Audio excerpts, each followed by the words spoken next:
আমরা এখন জাগপার কেন্দ্রীয় নেতা খন্দকার লুৎফর রহমান সাহেবের সাথে আমরা কথা বলছি এবং উনি আজকে একজন বিশিষ্ট সাংবাদিক নেতা রুহুল আমিন গাজীর জানাজায় শরীক হয়েছিলেন এবং শ্রদ্ধা নিবেদন করেছেন। রুহুল আমিন গাজী সম্বন্ধে আপনার কোনো মন্তব্য থাকলে একটু বলতে পারেন। আপনার নাম পরিচয় দিয়েই বলুন।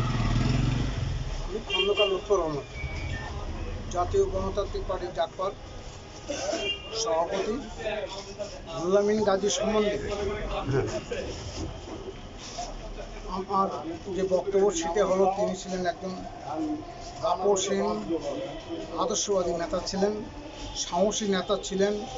অতীতের স্বৈরাচারী ফ্যাসিস্ট হাসিনা সরকারের আমলে উনি বাবা জেল খেটেছেন, উনি আন্দোলন সংগ্রাম করেছেন এবং বিশ্বস্ততার সাথে এই দেশের যে রাজনৈতিক জীবনে যে কর্মকাণ্ড সেটা উনি চালিয়ে গিয়েছেন।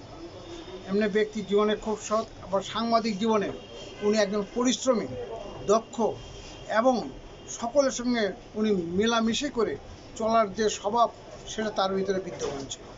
তার মুখে সবসময় হাসি দেখতাম এবং কোনো সময় কথাবার্তা বলতে গেলে খুব আশাবাদী ছিলেন এবং ফ্যাসিস্ট সরকারের বিরুদ্ধে সাহসের সাথে যেভাবে সাংবাদিক জগৎ তথা জনগণের সঙ্গে উনি মিলামিশে করে যেভাবে আন্দোলন সংগ্রামের কথা চিন্তাভাবনা করতেন এবং সক্রিয়ভাবে অংশগ্রহণ করে আন্দোলন সংগ্রাম করেছেন, এটা আসলে খুবই দৃষ্টান্ত আমাদের সমাজে স্থাপন করেছেন, যার মাধ্যমে আমরা অনেক অনুপ্রাণিত হয়েছি।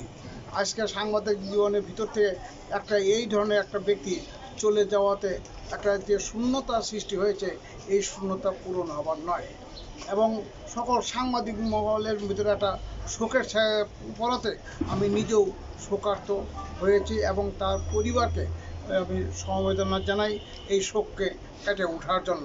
ওনার পরিচয় কি আপনার পাশে? আচ্ছা, নাম উনি আছে আমাদের জাগপার নগর সাধারণ সম্পাদক এম এ শাহী। অনেক অনেক ধন্যবাদ আপনাদের।